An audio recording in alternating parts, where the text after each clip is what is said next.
ଭୁବନେଶ୍ୱରରେ ପହଞ୍ଚିଲେ ଅମିତ ଶାହା। ସ୍ୱତନ୍ତ୍ର ବାୟୁସେନା ବିମାନରେ ଆସି ପହଞ୍ଚିଲେ ଶାହା।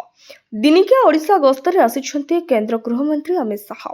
କେନ୍ଦ୍ର ଗୃହମନ୍ତ୍ରୀ ଅମିତ ଶାହାଙ୍କୁ ସ୍ୱାଗତ ଜଣାଇଛନ୍ତି ମୁଖ୍ୟମନ୍ତ୍ରୀ ବୈଜୟନ୍ତ ମାଝୀ, ଉପମୁଖ୍ୟମନ୍ତ୍ରୀ ପ୍ରଭାତୀ ପରିଡ଼ା, କେନ୍ଦ୍ରମନ୍ତ୍ରୀ ଧର୍ମେନ୍ଦ୍ର ପ୍ରଧାନ, ବିଧାୟକ ବାବୁ ସିଂ, ରାଜ୍ୟ ସଭାପତି ମନମୋହନ ସାମଲ, ପ୍ରଭାରୀ ବିଜୟପାଲ ସିଂ ତୋମାର ପ୍ରମୁଖ ବିମାନ ବନ୍ଦରରେ ପହଞ୍ଚି ସ୍ୱାଗତ ଜଣାଇଛନ୍ତି।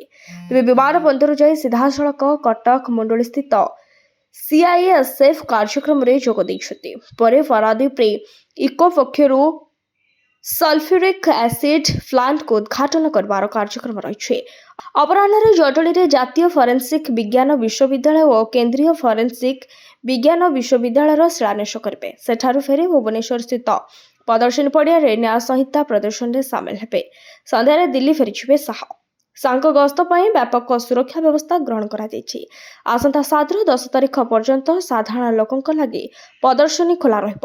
ସେହିଭଳି ଦେଶର ବିଭିନ୍ନ ସ୍ଥାନରେ 899.31 କୋଟି ଟଙ୍କା ବ୍ୟୟରେ 5ଟି ବଡ଼ ପ୍ରକଳ୍ପର ଉଦ୍ଘାଟନ କରିବେ Shah. Bureau report, Odisha news live.